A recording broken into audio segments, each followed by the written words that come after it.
Well, I suppose today should be another rainy day organizational opportunity. Um, so, over the past couple weeks, I've been mentally auditing my painting game. I've acquired a couple extra drop cloths, some smaller items, a couple different brushes, specialty brushes. I've changed mindsets. I've changed my school of thought on soft versus stiff bristle brushes. Now the soft bristles, I got paint on my hat. Damn it. Soft bristles will allow for a smoother finish. You have to work them pretty hard to get paint in there, but they have their place. They do the thing, but I still like the angle sash. But since I've been using a couple different brushes for specific applications, I like the stiffer brush. I can control it better. I can get it into tighter places. I can use a 3-inch brush and get, I mean, yeah, it's I've always kind of used whatever was around, and angle brush is a brush. That's not true. The clear cut, the Purdy clear cut, the stiff, they're okay, but I like the XL better.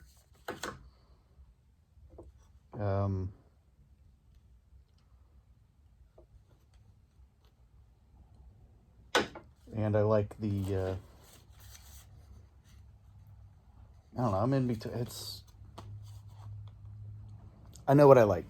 It's kind of weird, but I have a couple 3-inch brushes that I'd rather use a 2.5 or a 3-inch brush, because you can fill it, but look at that. You're never, I mean, look how tight that is.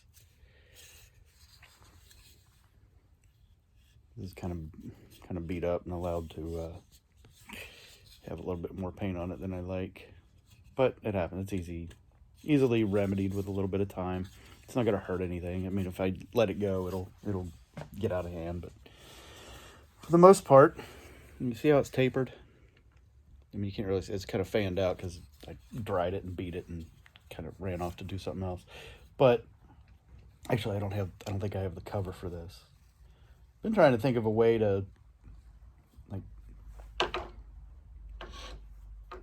make my own covers, but I like them when they come out of the cover and they're shaped right, they're ready to go, they're clean. All you have to do is load them and go. I used to think that you just fill the brush all the way, and as much paint on the brush as you can without it dripping is best. You don't have much control over that. So as I'm painting more, and I've done that in the past, the more I painted, the more I do, the more I remember, oh yeah, this is how you do it. So, but with those brushes, all the different types of brushes, I might use 3 different brushes for one color in one area, just because of the coating. I'm sure I could use a utilitarian brush, but I'm not going to get the results or the feel that I think the project deserves. So with that, I've been stuffing them in buckets, and I got all these rollers. I love the mini rollers. I carry a mini roller with me at the same time as when I'm cutting in, so I can back roll, and that it makes everything. When you stand back and you look at it, you can't see the lines, or if you're just passively walking by, you can't see the transition between where you cut and where the roller stops. Because, you know, basically if you're cutting in, say, a wall line, you cut in horizontal, and then you have to brush it back. Otherwise, it's going to leave a ridge. You're going to have a line there. And then when you roll over it, because that's going to dry before you roll it, it's going to leave a line. So you go up through, and then you take your brush and you fan it out. You kind of feather it down. Well, if you do that, and then you take like a 4-inch rag roller and just roll behind it, that it's less work and less steps than trying to brush it back. Because when you're cutting in, you got, you know, 2 to 6 inches worth of line there, and if you keep trying to feather it down, you can see it as you're doing it. You know where the lines are going to be because where the brush leaves its trail. So you just go in, cut the line, hit it with the roller, move on. It's easy. I don't know why everybody. I mean, I started doing that. Holy shit! Years ago, I was painting my ex's house. I was laid off work. Imagine that. I was laid off work, and she was saying, "Oh, I need to hire somebody to paint my house." Like, well, fuck it, I'll paint it. I know what I'm doing, sort of. At the time, I kind of did. So I went. I was painting a room, and I kept, you know, I would go through and I'd cut in, and I'd hit it with the brush. Then one room I had laying around. I don't know if she had it or if I had it. There was one of those 2-inch or 3-inch little half rollers that I was like, who the fuck uses those? Well, I grabbed one of those, stuck it in my bucket. Well, wonder if it'll work. Well, fuck yeah, it worked. And so then I discovered the little rag rollers, the minis, micros or whatever, and I've never gone back. You can get them in 2-inch, I think. I think they come in kits with like a 2-inch foam flat edge roller you can get in, cut in. There's a lot of gimmicks. You don't need gimmicks. You don't need the little pads where you reach up against the wall. And the thing is, they work. If you're doing an entire house, they will work for one application, one wall or one slide, one glide. Once you reload it and you get paint on it or around it, and then you're always fighting with it, and then you're leaving a trail, then you got to clean it up. It's best just to get a fully loaded 2.5 or a 3-inch angle sash, decent brush, load the fucker, and then cut in, and then back roll it, and then go through and paint it. Don't go through and cut in, and then 2 days later roll it. Or, you know, I would rather cut in. Well, that's what the roller does. They're back rolling. But if you go in, cut in, and then 2 days later you go in and you roll it, there's a difference. The transition isn't smooth. So, you know, you can cut in it. I mean, if you're like, even if you're priming or first coat or whatever, you have to imagine the paint that you're laying on sets the foundation and the pattern for how it's going to look, how the final's going to look. If you just slap it on there, look around your house, just look anywhere, look on corners. Corners are the worst. Look at a corner and you can see where somebody was painting and did the final paint on the corner, and then you go around the other corner, there's a buildup around the side, around the other corner. That may not have been that last coat. That may have been primer from coats when the house was first built. That drip, that edge is there forever. Well, you cut it off, take it down, which you should do anyway. But those are things that I notice. Those are things that I can't leave. So doing a correct job, I mean, that may not be the way to do it, but that's the way that I've found to do it. So getting the correct brush, the correct scenario, knowing what you're doing, and going into it knowing that every day you're going to start it like it's a job that you just came in off your truck, pulled out your tools, and you're going to put your tools away at the end of the day. So when you go to the next job, everything's going to be there. Even though the next job probably is going to be the same room you just left, you got to clean up your shit. Otherwise, you have shit like this. Now, the drop cloth, the corner was wet for whatever reason, so I kind of let it sit out, and then, when I'm doing trim and caulking and painting, and I have everything out. So I think what I'm going to do now, since it's a rainy organizational opportunity day, I have a couple tool bags. I have one tool bag with pockets in it. Was my electrician's bag when I'd go on service calls. I think what I'm going to do is turn it into a paint station, bucket work area, something or another. If I can get all the brushes and everything to sit in here, right? I still got wire nuts in it. Oh, I got all kinds of shit in here still. Oh. Pigtails, remember those?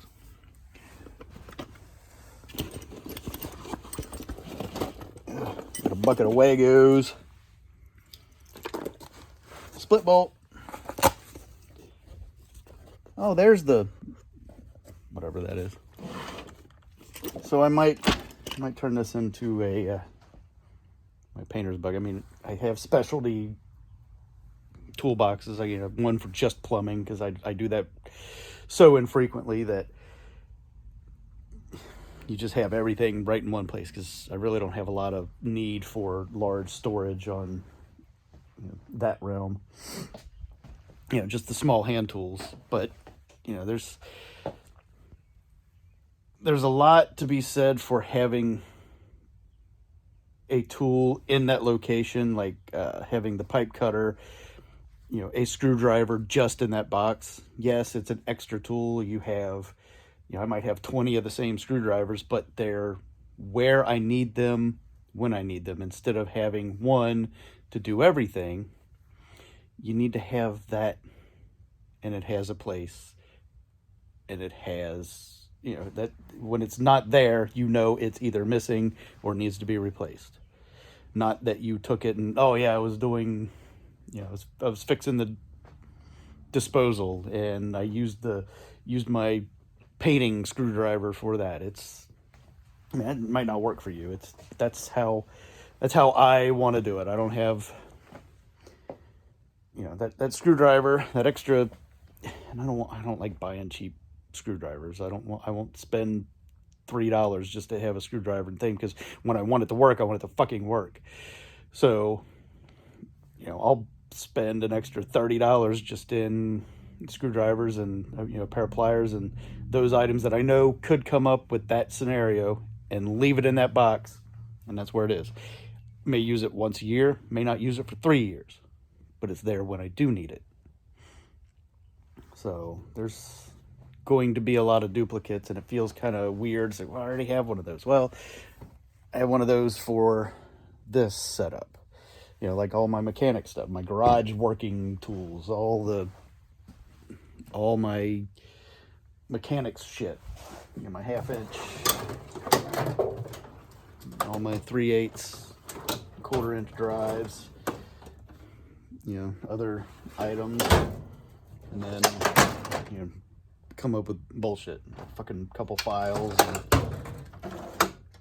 My organizational game is still subpar because I have so many different project scenarios, specialties, that I can't keep track of everything. So that's why, start with your base. My workshop, this is kind of where everything sort of home bases from, and then label everything, just get your shit together, because you can't expect to do a good job out there if all your shit back here is fucked. And even though you're doing the job for yourself and you know, well, it's okay, okay isn't good enough. You know, the whole, well, can't see it from my house thing. Well, when you're working on your own fucking house, you can see it from your house. And that never really flew with me very well anyway, because you know, I would always think of things. There's a couple things that I've done in my professional career that I've walked away from and went, "Ooh, that's, I really left it like that, didn't I?" Yeah, you did. You walked away from that saying that was good enough. And that's not good enough. So I'm going to try to eliminate the 3 or 4 bucket system and consolidate it into a 1 tool bag system that I'm sure will not accommodate everything, and I will still have probably a tag along bucket with all the extra bullshit that's going to ride with the paint bucket. I don't know if I like, I mean, the reason I got out of this bag is because of that. I've had them, you know, the leather Klein bags were a little smaller than this, but they're like $300. They last forever, and they're built well. This thing is I don't know, not sure I like it. And I'm not a big fan of the bucket bosses, you know, the bucket bag system, because you end up putting too much shit in your bucket. But they have their place. If I can get a smaller, like a 3.5 gallon, you know, like not a 5 gallon bucket, but a smaller bucket. But then you have to store it somewhere too. I can't just put a bucket full of tools just hanging out somewhere. So, and I don't want to just throw everything into a tote, because that's how everything has been living, and that's not very conducive to my organizational plan either. I mean, I want to build shelves. I got all these spray paints, coatings, solvents, greases, glues, automotive cleaners, waxes, everything on this shelf. But they're kind of in sections. Some of it is junk, some of it is useful. I don't know, whatever. I've taken it down and kind of tried to categorize it, but you know, I got primers, paints, flats, gloss, blacks, whites, marking paint. I got tubs of grease, I got glues, I got fucking you name it.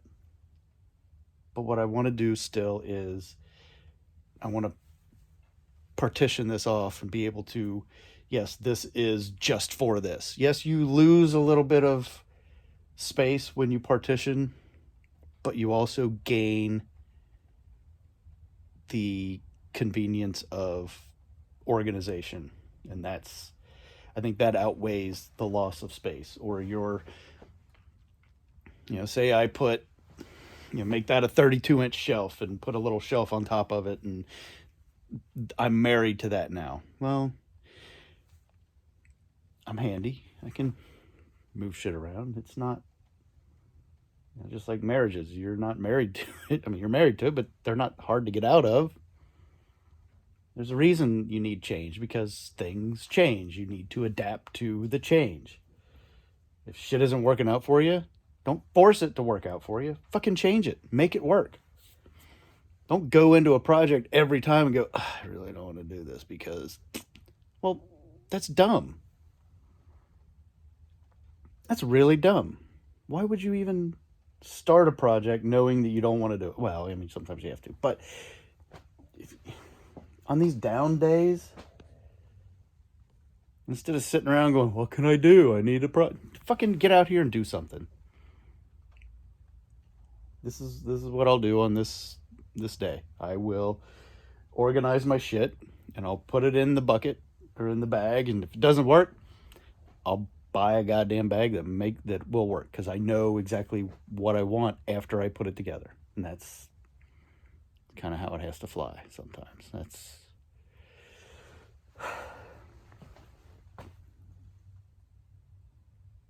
how I roll.